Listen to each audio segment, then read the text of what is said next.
siguiendo las curvas de nivel, esas acueductos, esas conducciones subterráneas que se producen, que se convierten en arcuaciones para salvar el valle. Aquí vemos una imagen preciosista de estos edificios, hasta llegar al centro de la ciudad y distribuirlo por las distintas fuentes. Esta es una de las fuentes que conocemos en la ciudad, que estaría pues reconstruida tal como se ve en el dibujo. Poco a poco, como digo, la ciudad va evolucionando y en el siglo II y III va teniendo pujanza.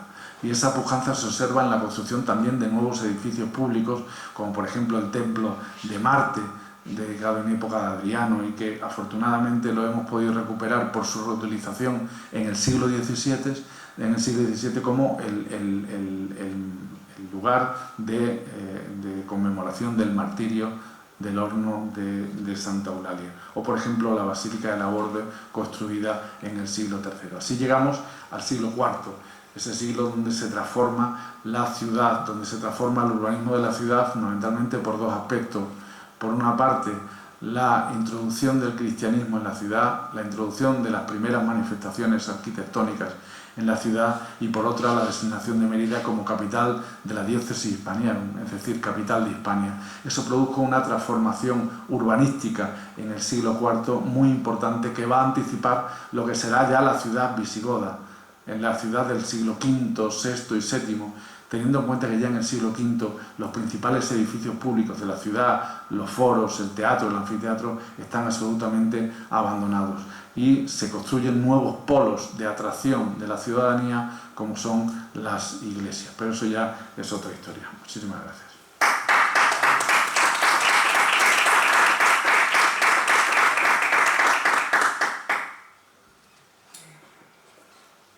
No sé si hay alguna pregunta. Sí. ¿Por qué se elige el sitio para construir la ciudad y si había algún poblamiento anterior a Sí. la Roma? Bueno, en principio no existió ningún poblamiento. Mérida se crea de la nada, se crea de cero y se crea con una idea muy concreta, que es la idea de en una zona bastante poco poblada, colocar una ciudad importante que sea un punto de relación con esa idea que ya Augusto tenía de convertir las dos provincias ulterior y citerior en tres, la tarraconense, la bética y la lusitana.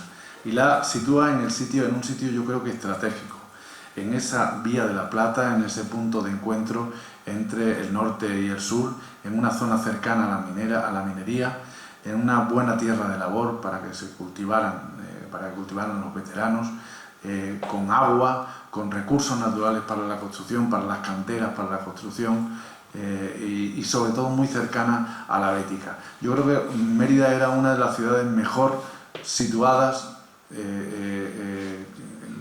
mejor conexionadas de Hispania, quitando lógicamente a los puertos, ¿no? Y eso sería una de las verdaderas funciones de esa ciudad. Los pantanos de Mérida, ¿qué emisión tienen? ¿Abastecimiento del agua o de, bueno, los pantanos, de regadío? Sí, están puestos en objeto de estudio desde hace algunos años, cuando un investigador señaló la posibilidad de que esas presas, de que esos embalses, tanto el de Cornalvo como el de Proserpina, no fueran realmente de época romana, sino de época islámica, y se dedicaran realmente al regadío, a la zona del espacio del regadío en el siglo VIII, a partir del siglo VIII. La mayoría de la comunidad científica siguen defendiendo que se trata de un punto de encuentro de diversos manantiales que llegan a ese lugar, y entonces se intenta colonizar ese agua y mediante una serie de conducciones llevarlas a la ciudad, no para beber, sino para los espacios públicos, para estanques, para canales, para las termas, etcétera, etcétera, ¿no? Para uso de carácter público. ¿Son islámicos o romanos? Pues unos piensan que son romanos y que tendrían esa función de almacenar el agua para llevarla a la ciudad a través de los acueductos, y este investigador en concreto que señala que podrían ser de época islámica. ¿Y eso la ignorancia es que la arqueología no se puede dar solución a eso. ¿O?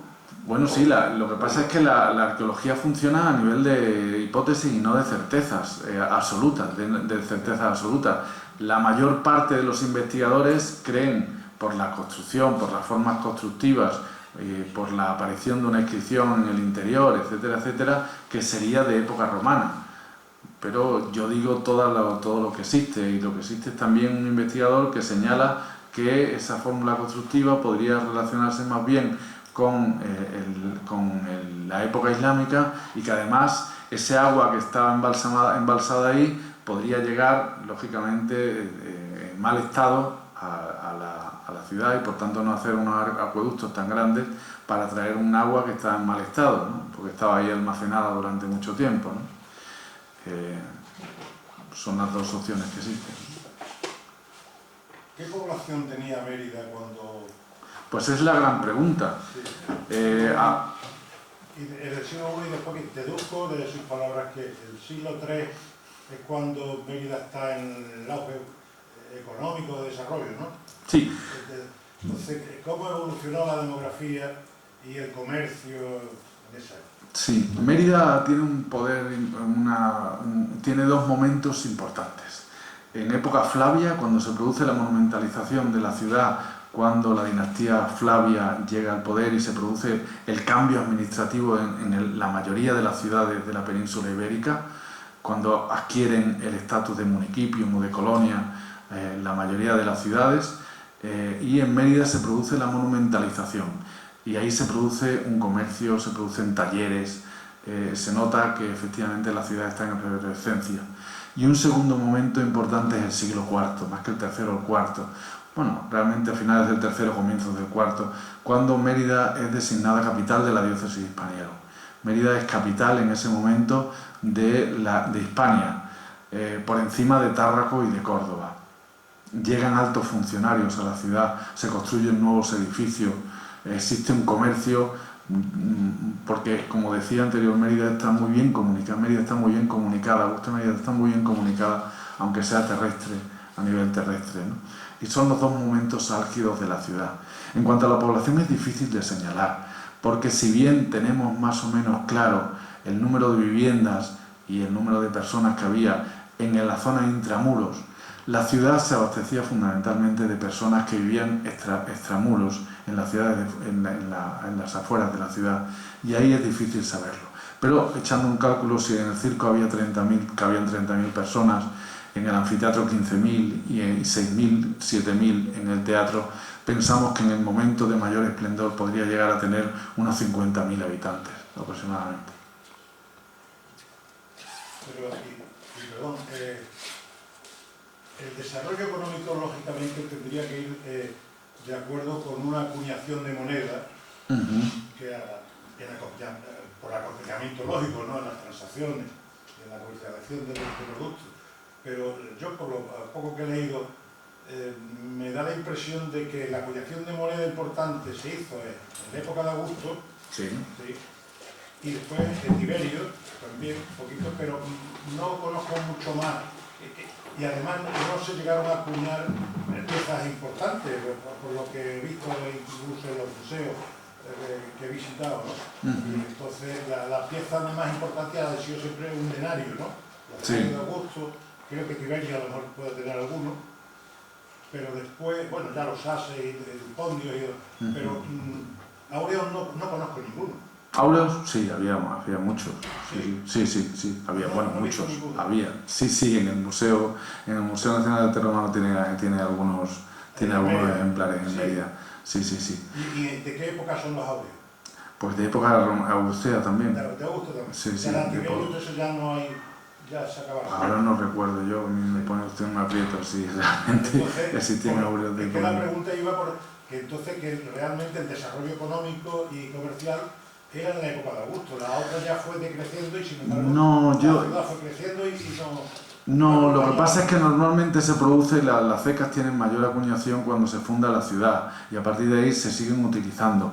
El comercio en la ciudad, Mérida es una ciudad sobre todo administrativa. y va a tener mucha importancia el fenómeno administrativo, igual que lo tiene ahora, ¿no? De cualquier forma, es muy importante las relaciones comerciales existentes con el Mediterráneo y con otras ciudades. Por eso estaba situada tan cerca de la Bética, ¿no? Pero obviamente el fenómeno de acuñación no tiene por qué ir directamente relacionado con mayores momentos de auge de la comercialización. Comercio. Una pregunta, estamos diciendo de arqueología, cuando a principios del siglo XX pues empiezan las excavaciones, las 7 sillas, etc. ¿Cómo nace eso? O sea, ¿es ya un proceso que España está vivo en el XIX? Y que, sí, yo creo que ahí tiene un papel muy importante en esa época, lo sabe mejor que yo el doctor Celestino, las comisiones provinciales de monumentos. Adquieren una importancia importante. En Mérida, por la importancia de los restos arqueológicos que ya se vislumbran, aunque todavía no se han dado a conocer, en 1864 se crea la subcomisión de monumentos e intenta favorecer la realización de excavaciones en la ciudad. Y ya hay desde esa mitad del siglo XIX el deseo de iniciarse esas excavaciones en el teatro, que no se verán hasta principios del siglo XX con el alcalde Pedro María Plano, que intenta realizar las excavaciones, siempre en contra de la Comisión Provincial de Monumentos, que invierte el dinero en la Alcazaba de Badajoz. Como ven, esto no es nuevo, esto no es nuevo. Y entonces hay un interés. Es la figura de José Ramón Mérida va a ser fundamental para el inicio de las excavaciones. Viene de Madrid, viene de excavar Numancia y está en la órbita de la nueva arqueología, de esa arqueología ya científica que existe, donde utiliza a la subcomisión de monumentos de Mérida y también a la comisión provincial, la utiliza para la introducción de nuevos elementos que a mí me parecen fundamentales, como son las universidades y las academias en ese momento, ¿no? Puede decir el doctor Celestino mejor, pero en ese momento para el inicio de esas excavaciones que a la postre van a ser fundamentales para la historia de la ciudad, ¿no? Entonces,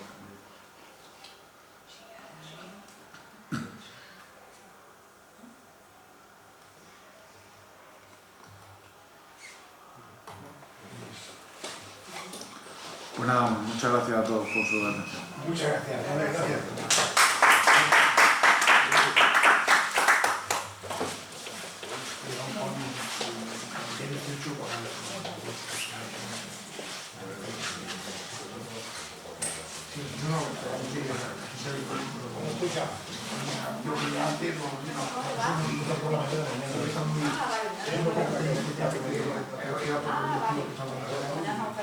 Yo no quiero saber. Pero si te tienes otra cosa, yo te lo hago un documento.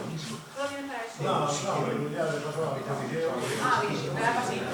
Vale, hasta luego.